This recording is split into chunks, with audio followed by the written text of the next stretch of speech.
Hope you can see.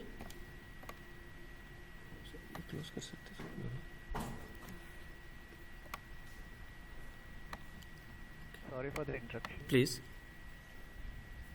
Yeah. You can close the uses because maybe some people doesn't have internet bandwidth. It will be difficult Yeah, for yeah, them, yeah. Better. for We will. receiving all people. Right, sir. Yeah, yeah. We close. We close. You can even close me also whenever records. No, let it be. Yours must be there. You keep in mute, sir, so that it will. Just I'll close this. Yeah, Another yeah. user is there. Just I will close. Yeah. Oh, he got it's not coming. Yeah, I think it will. Yes, sir. You can- Friends, I hope you can see my presentation. Well, good, Yes. good, good. So this program will be on geospatial technologies in rural development. Friends, hope you are all aware what exactly is the spatial technologies we have in RD and PR sector. And I think considering our particular target group, we kept concept of the rural development also. Concept and context, both I kept only for few people because some of them don't have any background of the rural development. For them I kept, along with our special technology, I also kept this, what is rural development?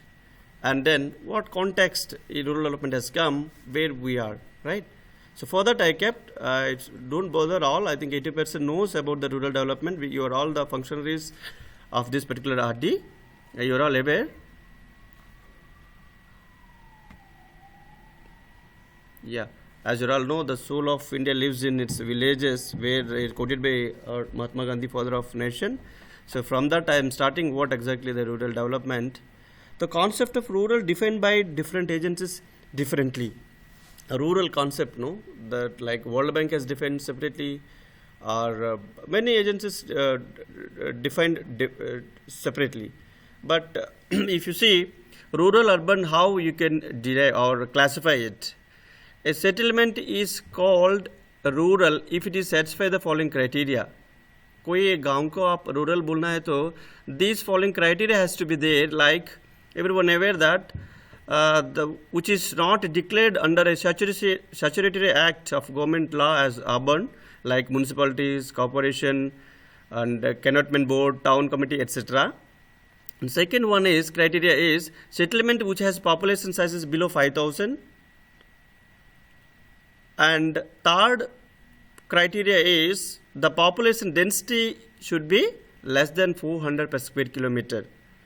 And the fourth criteria will be agricultural occupation of male population. Particularly keep in mind that agricultural population of male population, occupation of male population accounts it's greater than 75% of total population.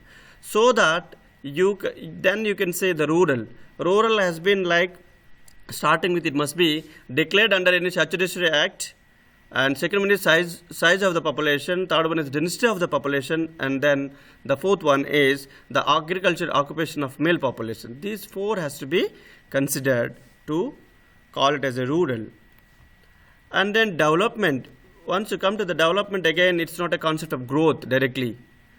अभी तो 1 लाख है, next year 2 lakh हो the development. No, that is not the development here. In the development is considering like it's access based concept of the growth, access based. And like suppose there are how many villages having Pakka road, how many villages doesn't have. So to provide those Kacha roads into Pakka, to the settlements to the Pakka road, that we call the growth or development over here. Similarly, Pakka house, right? Likewise, different assets and amenities to provide the BPL family or poor people or to the rural villages, rural area called development. And here distributive justice and then access-based growth and inclusive growth. These are called development here.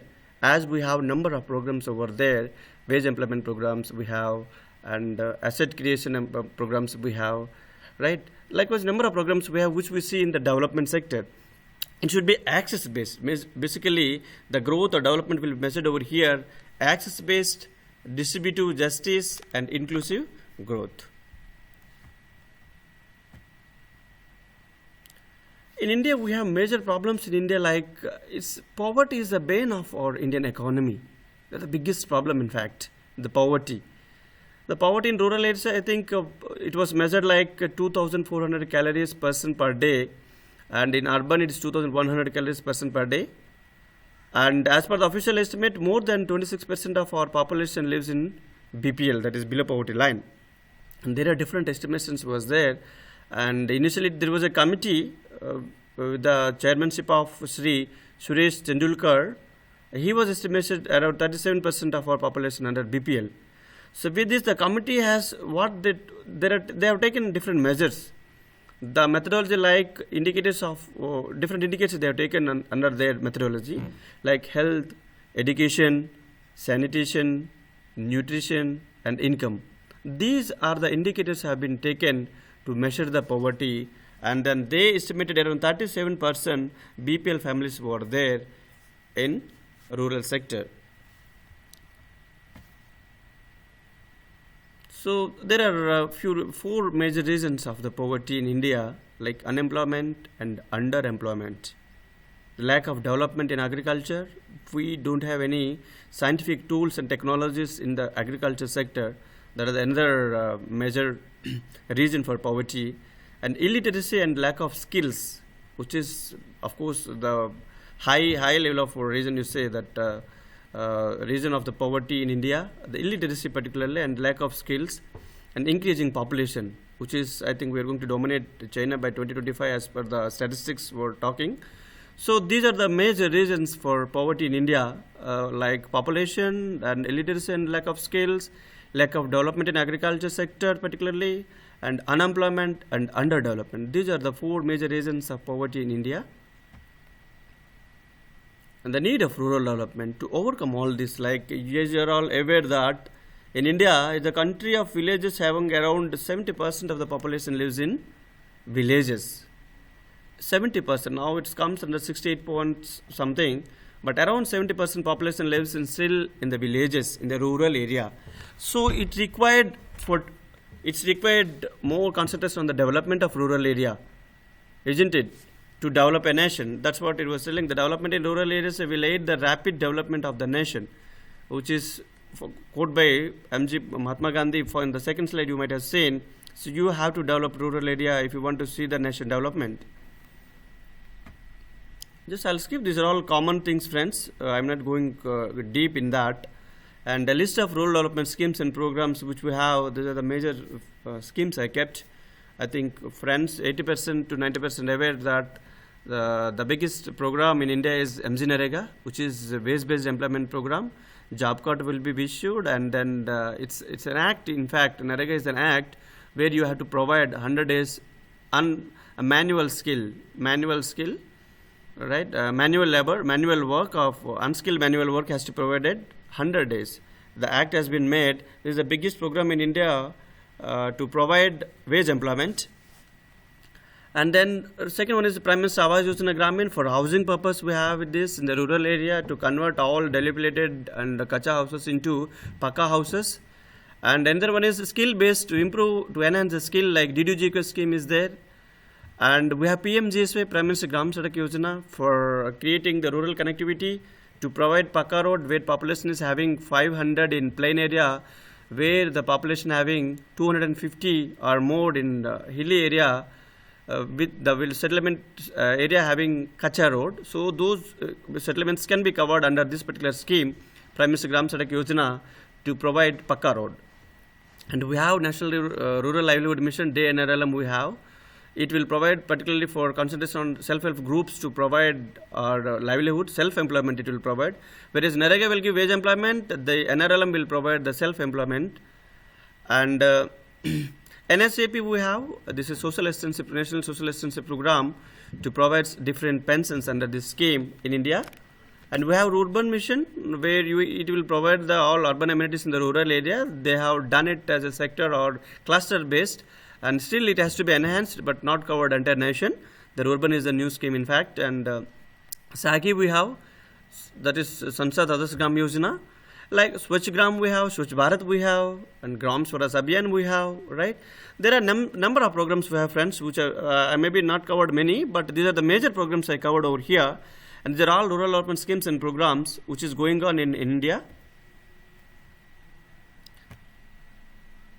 Well, now we will discuss about our technology. So that is geospatial technology. The another word is geoinformatics. दूसरा नाम है geospatial technology का geoinformatics. I think many of you are aware what exactly this geospatial technology. Friends, you keep in mind that what are the program schemes we discussed in rural development. Almost all programs can be use this technology for planning, for monitoring and evaluation. Yes, all schemes, all programs, this technology can be used for optimum to bring the more transparency. So what is the geospatial technology? Or another word I just said, that is geoinformatics. So it refers to, it's an equipment used in visualization, measurement and analysis of Earth's features. Hope you are all aware what are the Earth's features. Whatever you see, surface of the Earth, all we call Earth features. Like road is the Earth feature, building is the Earth feature, forest is Earth feature, water body, whatnot, right? All these we call Earth features.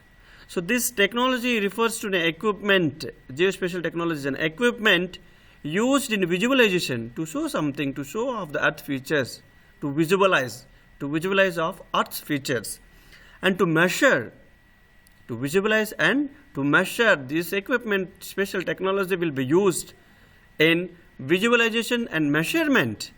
You can measure what is the agricultural land in your block or district or state or village. You can measure what is the length of total Pakka road in your block or district. What is the Kacha road? What are the number of villages? What is the geographical area of your village? What is the forest extent in your block or district? So all measurements can be done using this technology.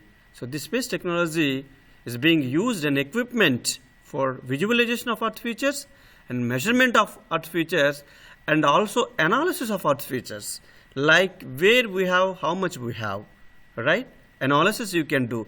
A number of cropland, how much land under agriculture, how much land under wasteland, how much land under water body, how much land under forest. All this type of analysis can be done using space technology. If somebody may ask what is the definition of this spatial technology, it's very simple. It's an equipment used in visualization, measurement and analysis of Earth's features. Earth features, as I said, which you are seeing, surface of the Earth, all features called Earth features. Maybe a road, building, tree, XYZ, whatever you see, rivers, water bodies, right? With your human eye, all this we call surface of the Earth. So, these are all called Earth features. So these all Earth features can be visualized, measured and analyzed with the help of space technology. So this is the definition, friends. Another definition given, that is science which develops and uses information science infrastructure to address the problems. This is scientific definition, almost it will address the same, but you keep in mind that first definition, which is very easy to understand. Under this space technology, we have three critical components under this geoinformatics or space technology. The first one is satellite remote sensing. And second one is global positioning system, that is GPS, and the third one is GIS, geographical information system.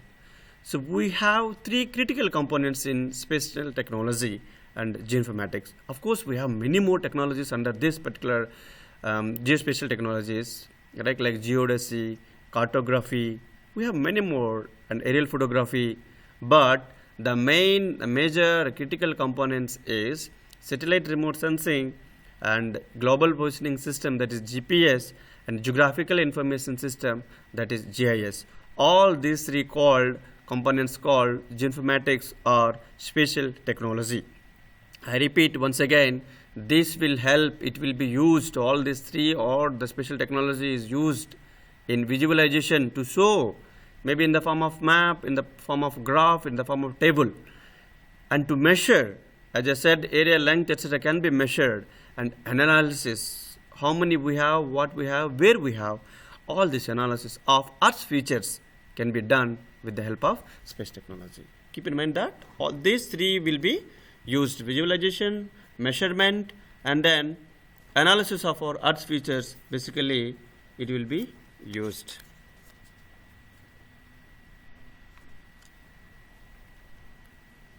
Just a minute, friend. One of our faculty wants to join. Hold on few seconds, right?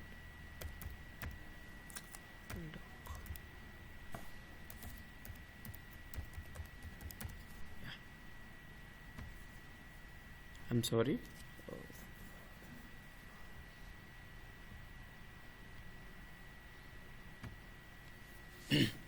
And this is the convergence of geospatial technologies. As I said, there are many. Not only this ICT technologies were there, land-based information system were there, GPS remote sensing GIS is there already, and rest were there like photogrammetry, total station, DGPS survey equipment, and then aerial photography, right? They all comes under geospatial technology. But major, you should not forget three, that is GIS, remote sensing, and GPS. Well, this slide is very, very important, particularly for our RD and PR functionaries. Use of spatial technologies in rural development or in Panchayati Raj or any kind of schemes, maybe health, education, agriculture, whatever you have. So what are the technologies you can see towards left side? There I think you can see that GIS, GPS, remote sensing, but one more has added, that is internet mapping technology. So what is that? We will discuss all these three. GIS, GPS, remote sensing, internet mapping technology will be discussed tomorrow. That is like Bhuvan, Google Earth. Without internet you cannot use it, Bhuvan. You cannot use the Google Earth without internet.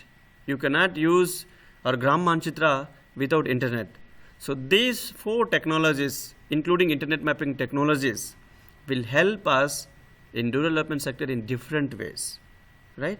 So what are those? The first one is data generation. With the help of space technology, you can generate the data. Data can be generated like satellite imageries will collect the spatial data, and GIS will generate the data. That collected data will be extracted and generated.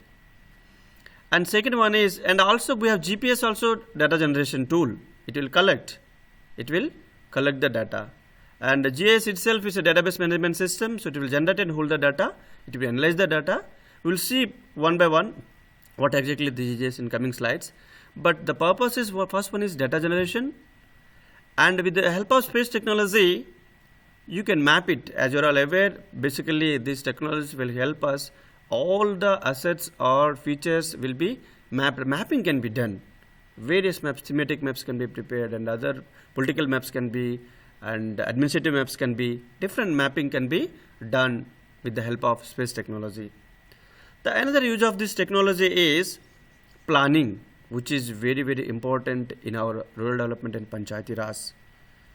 The planning, I think friends, you might have heard that if you take any scheme, earlier we used to introduce this particular technology for monitoring and evaluation purpose, basically monitoring in fact, but now the planning is very, very important. It's very accurate in fact.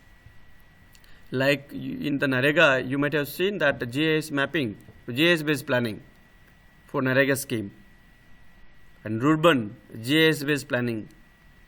These are all now important, friends. So planning with the help of GIS is very accurate. With the help of space technology, it's very accurate because it will show the absolute location.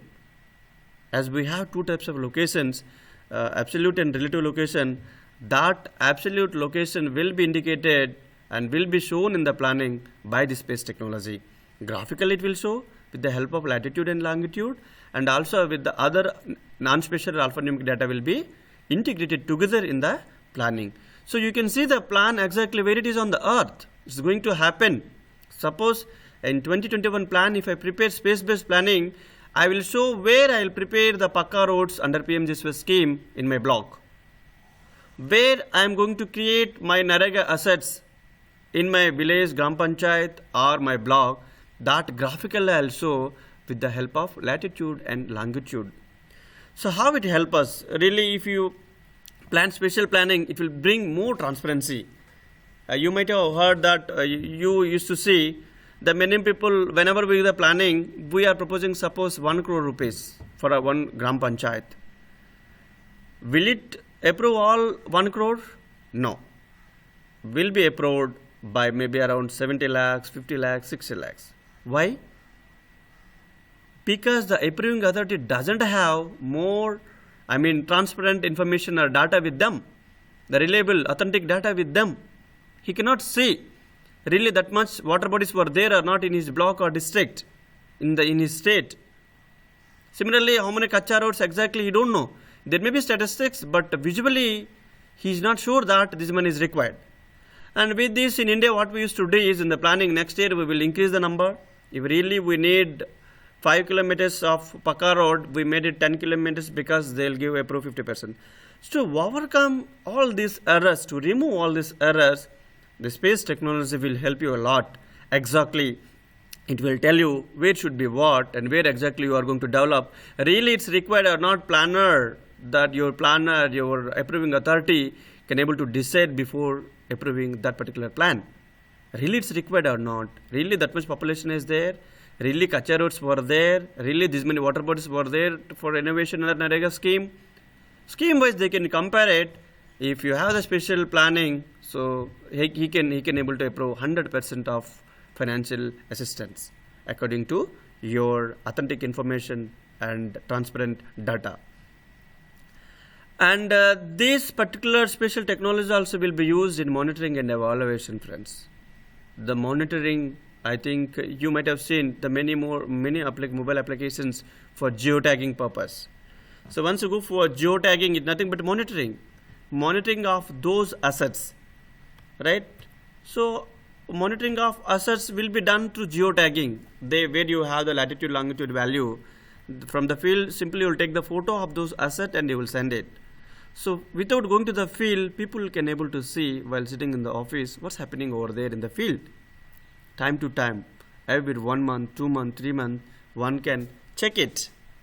Really something is happening on the ground or not, or as per our plan is implementation is going on or not, what are the assets being implemented, what's going on the ground, that we can see without going to the field. The process called monitoring with the help of geotagging, with the help of GPS. And also we do for geo mapping, not only geotagging.